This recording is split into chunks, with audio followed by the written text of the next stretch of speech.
Hello. तो क्या हाल चाल है सब लोगों के।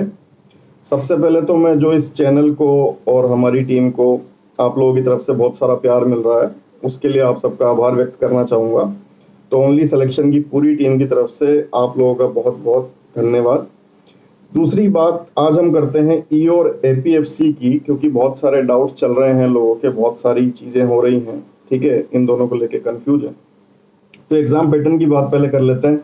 एपीएफसी क्या है, ईओ की बात मैंने पिछले लेक्चर में करी थी, इस बार हम दोनों की कंबाइंड बात कर लेते हैं। इनमें क्या सिमिलरिटीज हैं, समानताएं हैं, क्या अलग हैं, क्या डिफरेंस हैं। ठीक है, किस किस तरीके से ये संबंधित है और किस किस तरीके से नहीं है, क्या डिफरेंस है। ठीक है, तो एपीएफसी आप सबको पता है एक सिविल सर्विसेज के इक्विवेलेंट जॉब है, ग्रेड ए की जॉब है। ठीक है, जो आईएएस पोस्ट मिलती है उससे जो ग्रेड पे मिलती है, यानी यूपीएससी सिविल सर्विसेज से जो ग्रेड पे मिलती है, जो लेवल मिलता है, वही ये है। ठीक है, ग्रेड ए की पोस्ट है और इकलौती ग्रेड ए की पोस्ट है, मींस और भी मिलती है लेकिन ये उनमें से एक है जो आपको बिना रिटर्न लिखे हुए मिल रही है। ठीक है, यूपीएससी सिविल सर्विसेज में आप सबको पता है 3 स्टेप होती है, पहले प्री होता है, फिर रिटर्न होता है, फिर इंटरव्यू होता है। यहाँ पे आपका बीच की स्टेप नहीं है, सीधे आपका ऑब्जेक्टिव टेस्ट है, उसके बाद इंटरव्यू है। ठीक है, तो क्योंकि ये बिना रिटर्न लिखे हुए आपको उसी ग्रेड पे की जॉब मिल रही है, उसी लेवल की जॉब मिल रही है, इसलिए बहुत इंपॉर्टेंट हो जाता है। और फॉर्म जैसे ज्यादा भरे गए हैं ईपीएफओ के, उसी तरीके से एपीएफसी के भरे जाएंगे। अब हम एग्जाम पैटर्न की बात कर लेते हैं। एग्जाम पैटर्न दोनों का सेम है। ठीक है, 120 क्वेश्चन, 120 क्वेश्चन आपके आएंगे जो पेपर होगा आपका रिक्रूटमेंट टेस्ट आरटी, उसमें अब उसमें आपको कितने नंबर लाने चाहिए जिससे आपका सिलेक्शन हो जाए, ये 75-25 रेशो क्या है। ठीक है, मैंने पिछले वीडियो में भी एक्सप्लेन किया था, लेकिन इंग्लिश की कुछ लोगों ने बोला कि मैंने टर्म्स जो है हिंदी में बोली थी, तो फिर से एक बार बात कर लेते हैं और एपीएफसी को लेके भी बात कर लेते हैं। तो ईओ और एपीएफसी में कौन से सब्जेक्ट अलग हैं, यानी ईओ का जो पूरा सिलेबस है वो तो एज इट इज उठ के आएगा ही एपीएफसी में। ठीक है, चाहे अकाउंटिंग हो, लेबर लॉज हो, ठीक है, मॉडर्न हिस्ट्री और आपकी जितनी भी चीजें हैं, मैथ्स, रीजनिंग, जितनी भी चीजें हैं वो सब उठ के as it is general science सब कुछ आएगा एपीएफसी में। अलग क्या होगा, अलग ये होगा कि कुछ ज्योग्राफी का पोर्शन जो है वो अलग होगा, ज्योग्राफी इसमें नहीं है, उसमें आएगी। ठीक है, सेकंड आपकी जो मध्यकालीन और प्राचीन यानी एंशियंट और मिडिएवल जो हिस्ट्री है वो भी आएगी। ठीक है, तो ये चीजें ऐड हो जाएंगी, मिडिएवल हिस्ट्री और एंशियंट हिस्ट्री और ज्योग्राफी। ठीक है, साथ में हर चीज डीप हो जाएगी। ठीक है, चाहे पॉलिटी और लेबर लॉ हो, कुछ भी हो, डीप उसमें चला जाएगा। ठीक है, तो कितना डीप जाएगा, ऐसे तो नहीं है कि इतनी बड़ी ग्रेड पे का आपको जो पोस्ट दे रही है वो ऐसे ही दे देगी यूपीएससी। ठीक है, तो पेपर में तो डिफरेंस होगा। मैं टेलीग्राम ग्रुप पे पेपर डाल दूंगा एपीएफसी का पुराना पेपर। ठीक है, उससे आप देखिए, अंदाजा लगाइए कि कितना उन दोनों में डिफरेंस है। सब्जेक्ट एक होते हुए भी दोनों पेपर आपको बिल्कुल अलग लगेंगे। ठीक है, तो ये देखिए उनमें कितना डिफरेंस है, कितना डीप जा रहा है। ठीक है, अब हम बात करते हैं एग्जाम पैटर्न की। तो 120 क्वेश्चन दोनों में होंगे, 1/3 नेगेटिव मार्किंग होगी। ठीक है, अब आपके जो फाइनल नंबर हैं, फाइनल आपके नंबर अगर 400 में से कैलकुलेट करते हैं, 400 में से, जिसमें से 300 आप लीजिए इसको आपके रिक्रूटमेंट टेस्ट को और 100 आप लीजिए इंटरव्यू को। ठीक है, इंटरव्यू में भी कट ऑफ है कि 50 मार्क्स तो आने ही चाहिए जनरल के, 45 ओबीसी के, 40 एससी एसटी के। ठीक है, जनरल कैटेगरी के हिसाब से मैं बात करूंगा ताकि आप सब अकॉर्डिंगली उसके हिसाब से तोड़ लें, जैसा जैसा भी आगे चलती जाएगी।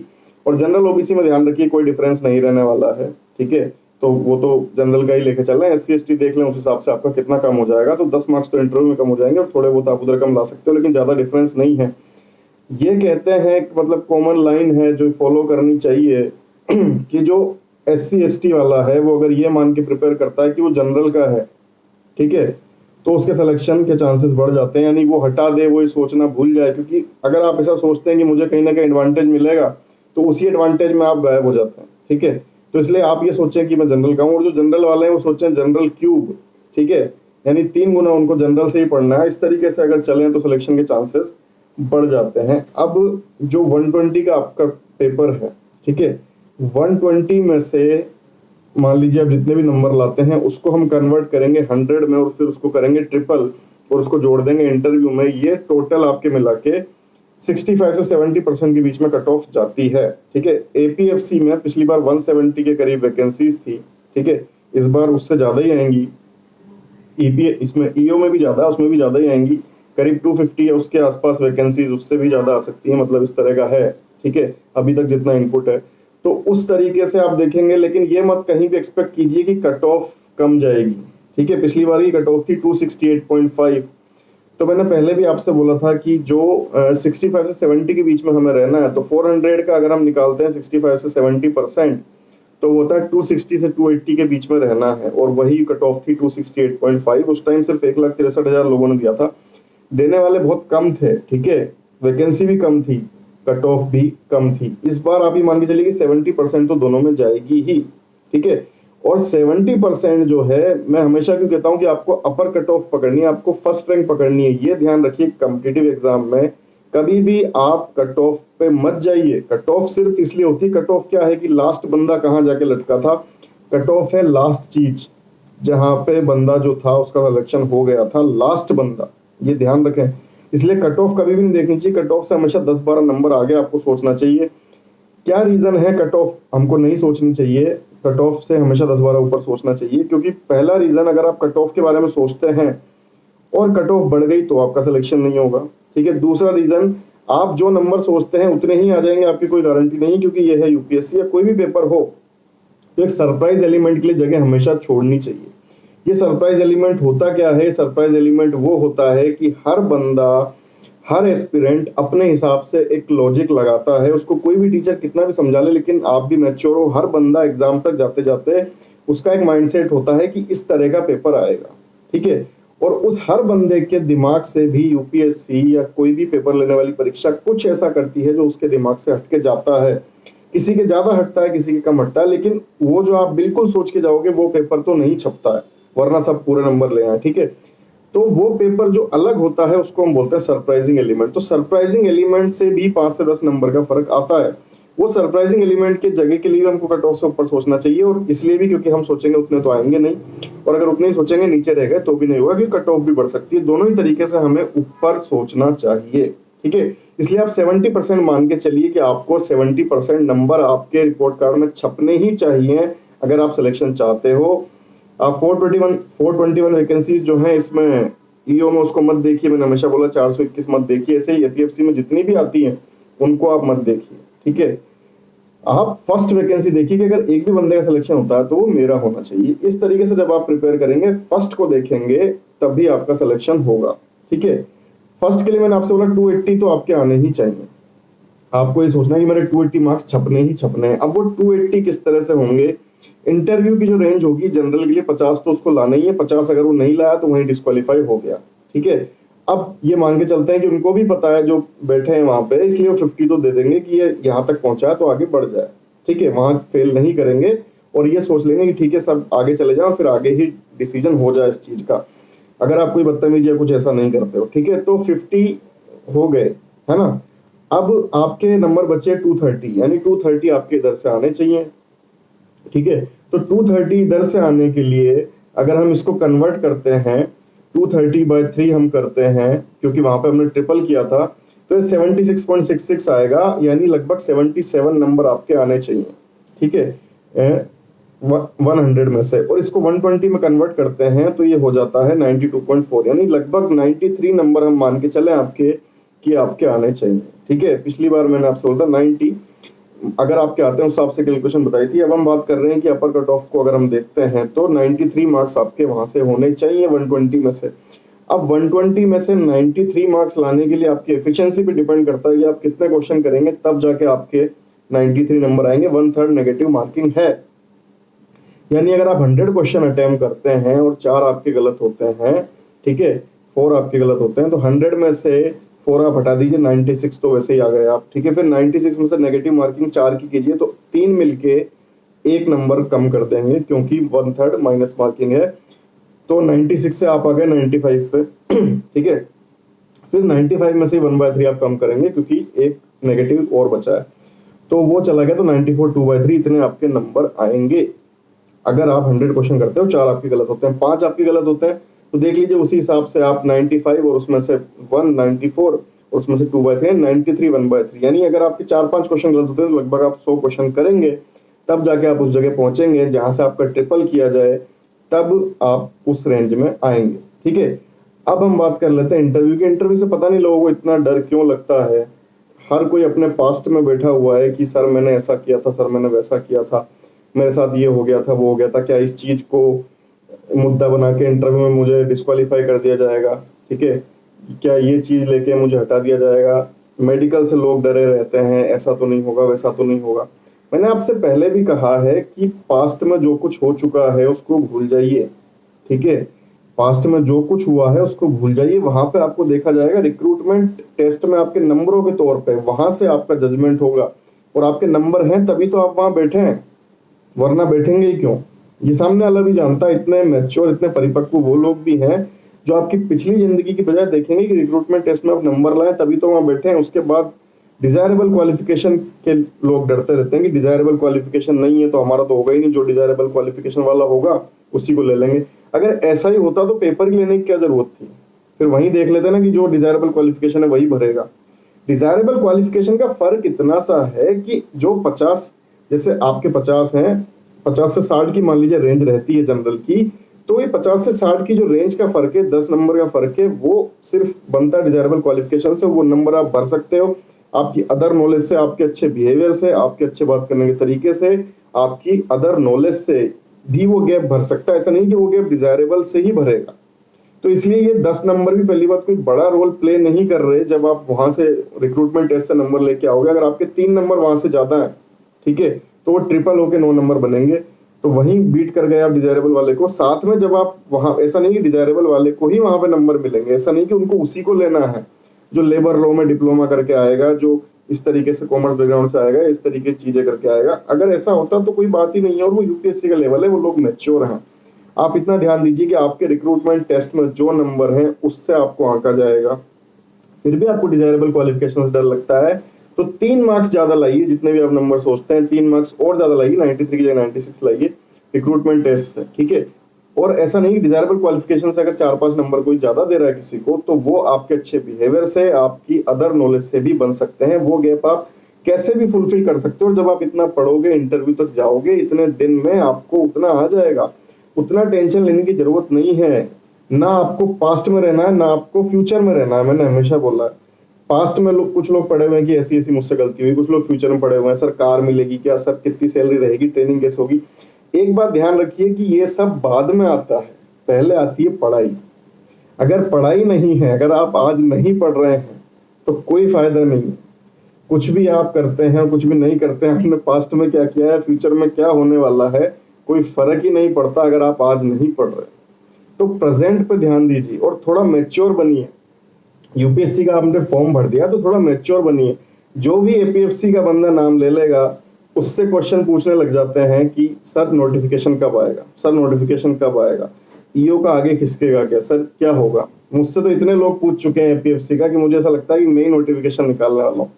ऐसा लगता है कि मैं ही वो अथॉरिटी हूँ जो निकालूंगा। तो देखिए थोड़ा मैच्योर बनिए, थोड़ी सी मैच्योरिटी चाहिए। आप लोग बड़े हो चुके हैं, ऐसा नहीं है कि मतलब आपको पता नहीं है चीजें। जिन लोगों से आप पूछ रहे हैं वो नोटिफिकेशन नहीं निकालने वाले, ठीक है। और ऐसा भी नहीं है कि आपने कसम खा रखी है कि जब नोटिफिकेशन निकलेगा तभी आप तैयारी चालू करेंगे। ये कुछ बीटेक जैसे सवाल हैं कि अभी तो डेट ही नहीं आई है, ठीक है। एक मेरा फ्रेंड था बीटेक में, वो बोलता था कि अभी तो एग्जाम की डेट नहीं आई है, फिर बोलता था एडमिट कार्ड अभी नहीं आया, फिर बोलता था सेंटर नहीं आया, ठीक है। आपको क्या लगता है वो पास होगा जिंदगी में? तो ये तरीके छोड़ दीजिए। ये पहली बात ना बीटेक है ना 10th-12th है, यूपीएससी, इसके लिए लोग सालों से पढ़ाई करते हैं।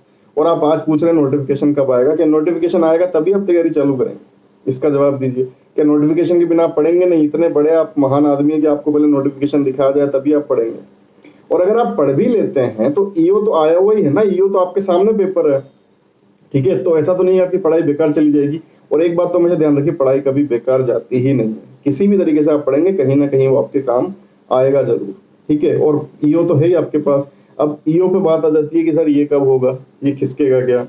तो जो यूपीएससी को सिविल सर्विसेज का प्री लेना था वो नहीं वो ले पाई कोरोना की वजह से। तो आप ये बताइए कि वो अभी से इसको डिक्लेयर करके क्या करेगी। और इसका कब फैसला हुआ था कि यूपीएससी का जो प्री है वो खिसक रहा है? सिर्फ 2 हफ्ते पहले बताया था यूपीएससी ने ऑफिशियल कि भाई जो है ये खिसक रहा है। तो आपको क्या लगता है ये अक्टूबर का पेपर है तो क्या आजकल में क्लियर हो जाएगा? ये तब तक ही क्लियर होगा। तो आप व्यवस्थाओं को उनके तरीके से चलने दीजिए। उन लोगों से मत पूछिए जो नहीं नोटिफिकेशन निकालते। मुझसे आप पूछेंगे ईओ कब होगा, एपीएफसी का नोटिफिकेशन कब आएगा, किसी के पास इस चीज का जवाब नहीं है। किसी से भी आप पूछेंगे सर इंटरव्यू मुझे इस बेस पे तो नहीं हटा देंगे, किसी के पास इसका जवाब नहीं है। सिर्फ जब आप बैठेंगे जाके तब वो बंदा क्या सोच रहा है जो सामने बैठा है उसी पे डिपेंड करता है, और वो इतना परिपक्व है और आप वहां तक जाने तक इतने परिपक्व होंगे कि ऐसा कुछ नहीं होगा। इन सब चीजों से बाहर आइए, ठीक है, थोड़ा सा मैच्योर बनिए, पढ़ाई करिए, क्योंकि ना पास्ट आपके हाथ में था ना फ्यूचर आपके हाथ में। पास्ट आज आपके हाथ से जा चुका है, फ्यूचर आपके हाथ में अभी नहीं है। आपके हाथ में है प्रेजेंट, आपके हाथ में है किताबें, आपके हाथ में है आप कैसे पढ़ सकते हो, ठीक है, उस पर फोकस कीजिए, पढ़ाई कीजिए, क्योंकि अगर प्रेजेंट आपके हाथ में नहीं है तो फिर कुछ भी आपके हाथ में नहीं है, फिर आप बात करने लायक ही नहीं रहोगे। अभी तक तो आप पूछ रहे हो, जब आपने पेपर दे लिया तो आप पूछने के लायक ही नहीं रहोगे, क्योंकि आपने पढ़ाई नहीं की तो फिर बात ही नहीं होती आगे की पीछे की। तो हमेशा प्रेजेंट पे फोकस रखिए, कितने नंबर लाने। एपीएससी का पेपर मैं डालूंगा टेलीग्राम ग्रुप पर, तो उसको देखिए, देख के आप कितने पानी में हैं, ठीक है। आपसे कौन कह रहा है कि आप जो है मिडिएवल पढ़ लीजिए या एंशिएंट पढ़ लीजिए, जो ईओ की चीज है वो तो पढ़िए, उसमें आप इतना क्यों पूछ रहे हैं। जो भी चीज है समय रहते क्लियर हो जाएगी, लेकिन आजकल में नहीं होने वाली है, महीनों का गेम है। अक्टूबर का पेपर ऐसा नहीं कि कल परसों में पता लग जाएगा कि कब हो रहा है, ये जनवरी फरवरी का पेपर का नोटिफिकेशन कब आने वाला। जो संस्थाएं हैं वो उनके हिसाब से काम करेंगी, उनको उनके हिसाब से काम करने दीजिए। आप जो कर सकते हैं आप वो कीजिए, पढ़ाई कीजिए, कंसंट्रेट कीजिए, ठीक है। आपके पास एक ही काम है, वही आप कर सकते हैं और उसी को कीजिए। अगर आप उसको करते हैं तभी जाके आप रेस में रहते हैं। अगर आप इन्हीं क्वेश्चंस में लगे हुए हैं, जैसे अच्छे टीचर के कुछ गुण होते हैं वैसे ही अच्छा टीचर क्या करेगा, आपको सीधे सीधे बता देगा, ये बात घुमाएगा नहीं, इधर उधर नहीं करेगा, आपसे कुछ फेवर लेने के लिए वो इधर उधर की बातें नहीं करेगा, ठीक है।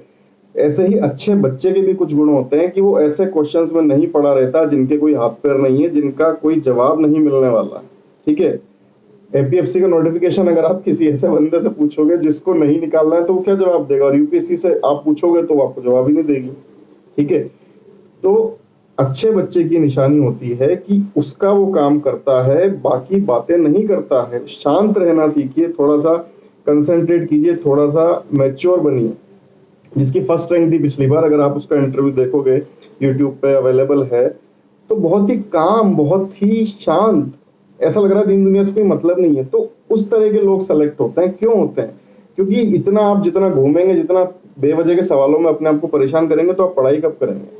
इसलिए शांत रहिए, काम रहिए, थोड़ी सी शांति महसूस कीजिए और थोड़ा सा कंसंट्रेट कीजिए, मैच्योर बनिए, जरूर रिजल्ट आएगा। लेकिन प्रेजेंट पे फोकस कीजिए, प्रेजेंट को ध्यान रखिए, ठीक है।